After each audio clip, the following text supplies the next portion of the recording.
right, hello there, thrill seekers. That was a bit of a song called Maharishi Dug the Scene, and it's another Teenage Fan Club cover. I'm working on a full version of it, but I haven't finished it yet, so that'll have to do for now. I know you're waiting for it to come out. What I would like to talk to you about today is a chapter in Dogen's Shobogenzo called Gabyo, which is translated in the Nishijima Cross edition as a picture of a rice cake. And, well, let me just read you the introduction that Nishijima Roshi wrote, because I think it tells you pretty much most of what you need to know about this chapter. And the reason I am talking about this chapter is I was in Bozeman, Montana this past weekend. Had a very good time, in case anybody missed that. And thank you all in Bozeman for hosting me. It was great. And somebody brought up this chapter of Shobogenzo and wanted to know about it.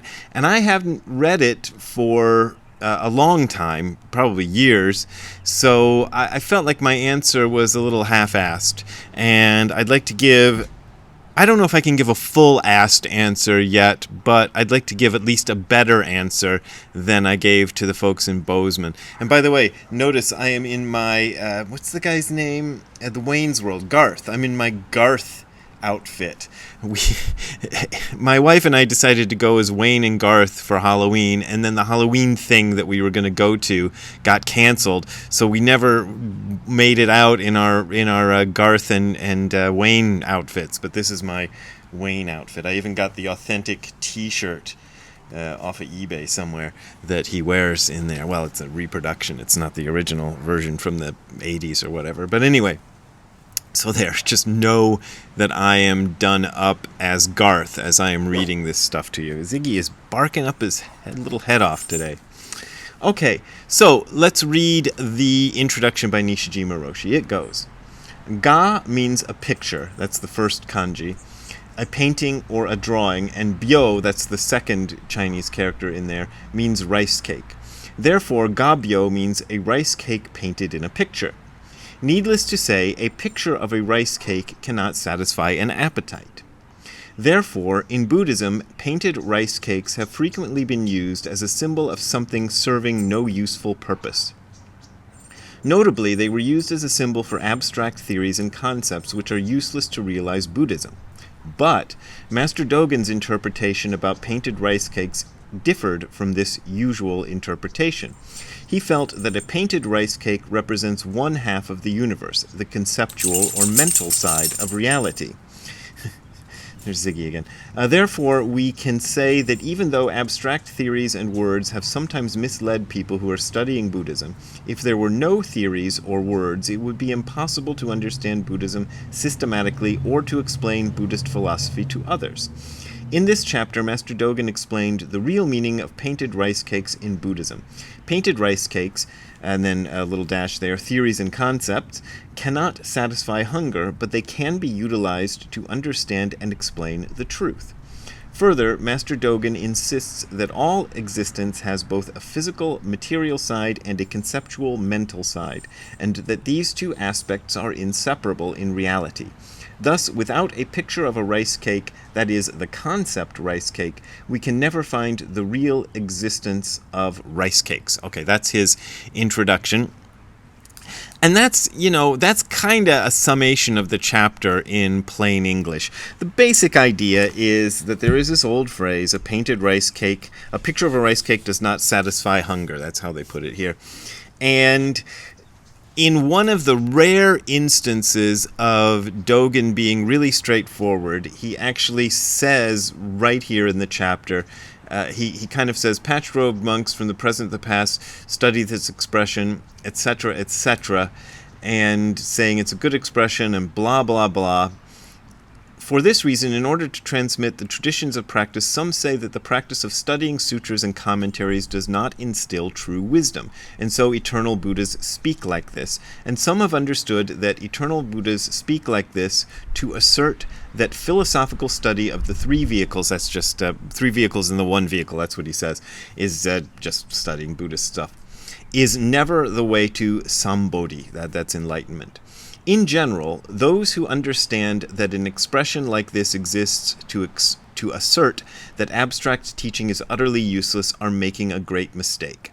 So, he kind of tells you what you need to know there. So there is, in this chapter, that's the main idea, or that's the overall idea, is that it's not useless to study the sutras and study the commentaries and study the words of Buddhist teachers and so forth.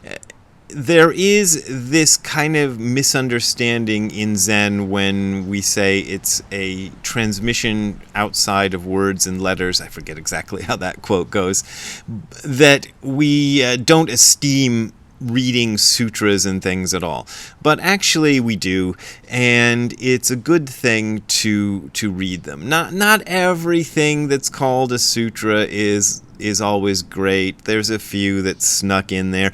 That's one of the things that it makes Buddhism very different from most of the religions we have in the West, because the religions we have in the West, there is this idea, whether you believe it or not, but it's very strong among some people, that the scriptures are the received word of God, and therefore they cannot be questioned, and they are perfect, and if you misunderstand them, that's your fault. It's not the fault of the scriptures.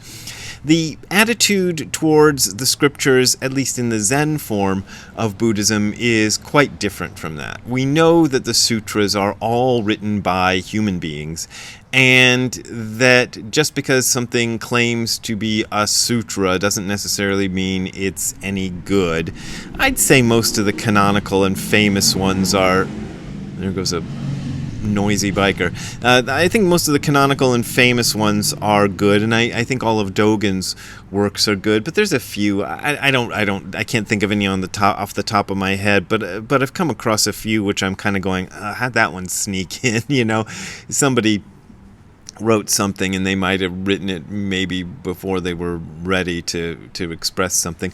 But that's the kind of value of ancient literature, because it has proven itself over time. So as time goes on and different people read these things, a lot of the bad stuff kind of falls by the wayside and we don't see it anymore. Which is why I'm more trusting in general, not always, of ancient writings than modern ones. Not necessarily because I believe there was this great gilded age in the past where everybody was enlightened and what they said is better than people can say in the present. I think the level of enlightenment available to human beings doesn't change over time.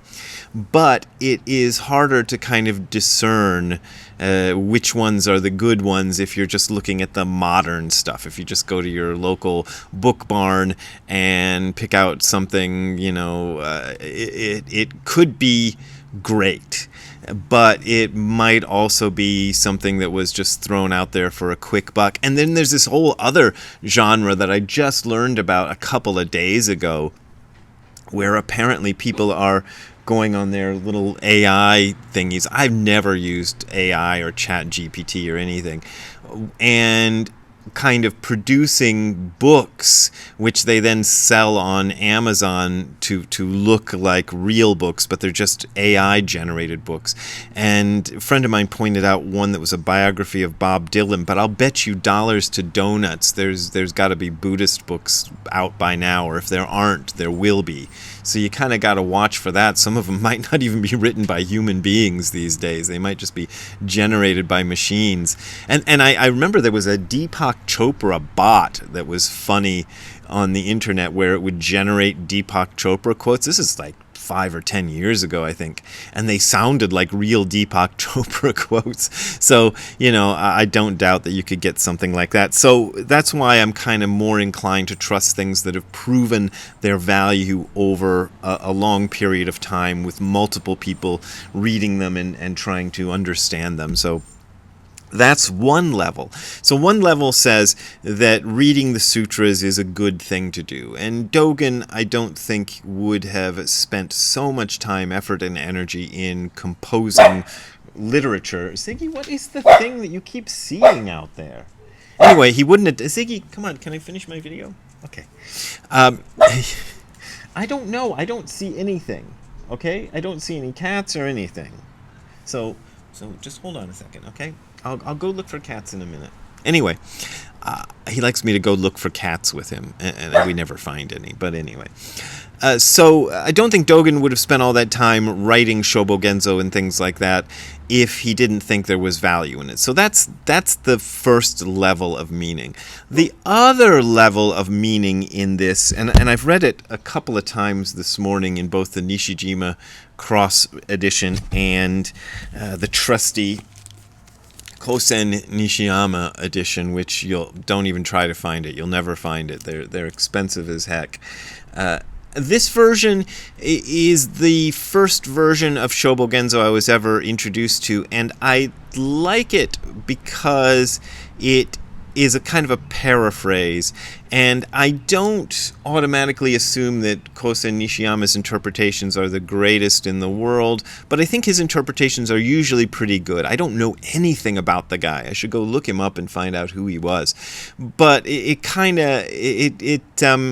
use it sometimes to help me clarify the weirder passages, but I always kind of double check on that. So, there you go. Your mileage may vary, as the kids say. But the thing that comes out in both versions, in both the Nishijima version and the Nishiyama version, I know their names are similar, but we'll try to get over that, is that there's this second layer which Nishijima Roshi in his commentary or in his introduction hints at, that there is the material side of reality and the experiential side of reality, form and emptiness. So there is that sense that he's also trying to point out that the material side of reality doesn't exist without the sort of what we think of as the mental, or you could even think of it as the spiritual side of reality, that they are complementary and that they arise at the same time. So I think that's an important aspect to get if you're trying to read this, is just kind of keep that in mind. And near the end of the piece, he gives this weird quotation that I'll just admit right out here that I'm not quite sure what this expression means, but Dogen seems to find it greatly important. He says, "My late master," which means Tendo Nyojo, said, "The long bamboos and the banana plants have entered a picture." And the Nishiyama and Stevens version translates that slightly differently. "My late master said, a tall bamboo or a banana plant can be painted on a canvas." So probably the literal meaning of what Dogen actually said would be entered into a picture. But we could think of that as painted on a canvas. But one of the interesting bits that shows up here, and this points to that sort of form and emptiness thing I was just talking about. He says, "The banana plants have earth, water, fire, wind, and air, and mind, will, consciousness, and wisdom as their roots and stems, twigs and leaves, flowers and fruits, and light and color." So he's saying that the banana plants have earth, water, fire, wind, and air. That's the material side. And then he says they also have mind, will, consciousness, and wisdom, which is the experiential side. So it's saying that everything in the universe, including this rock right here that I happen to be able to pick up and show you, have both of those sides. So we tend to, in the West, kind of file things like this under the heading of dead matter, which has no will, consciousness, or mind. But Dogen says even this, oh gosh, I dropped it. Anyway, Dogen says even this has will, consciousness, and mind. This has mind. So mind is this. So part of what this chapter is trying to say is that as well. So on the kind of easy level, it's saying that reading sutras and reading commentaries isn't a waste of time, and you shouldn't just throw all that stuff out the way some people kind of misunderstand this tradition. On the other side, he's saying that the entire universe has both this mental experiential side and this material side. So, I don't know. I'm reluctant to... I've been reading some of the panpsychist literature, particularly a guy named Philip Goff, who I think is a good writer and expresses this stuff well. But their idea is, they also have the idea that mind is present in rocks and things, but they tend to look at it in a different way from Buddhists. They sort of say it adds up together, and then if you get enough of the right kinds of mind, then you get a person or something like that. And Buddhism is kind of saying that mind and matter emerge simultaneously, that they are ultimately the same thing. It's not that matter has a mind. But you could say that. But it is also the mind side and the matter side of this arise simultaneously. Because what do I really know about this rock? I mean, I'm feeling it with my hand, so I have the experience there, and I can see it, and if I knock it against my head, it kind of hurts, and I think I shouldn't do that. So there's that material side, but also I know that material side. That material side exists because I experience it. So I really know my experience of it, and I don't know the matter itself at all. So the Buddhists are kind of playing weird Jedi mind tricks with that one. Alright, I feel like I have not explained it very well at all, but I do feel that I explained it a little better than I did to the audience in Bozeman, Montana last weekend, so I hope some of you are watching this. A bunch of people in the Bozeman audience said they watch my videos, so I'm hoping that this will give them a little bit of closure? I don't know if it's closure, but anyway, a little bit of a better answer than I gave them when I was sitting there in front of them. Okay, if you want to donate to more of me sitting here and saying stuff to you, you can go to the URL that you're seeing on the screen below, which is hardcorezen.info/donate. That is hardcorezen.info/donate. There you will find links to my PayPal and Patreon accounts.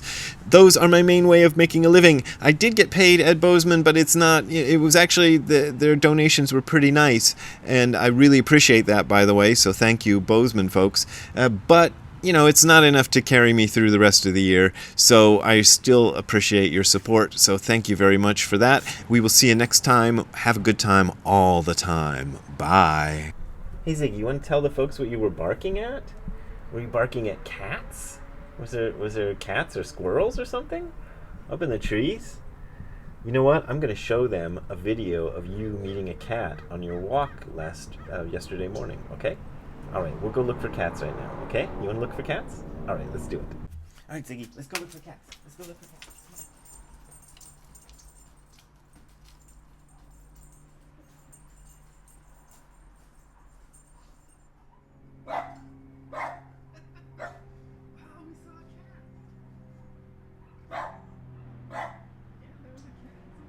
Hey, we actually saw a cat. It was a cat climbing on the fence, and we actually saw it. Cool. Ziggy's excited.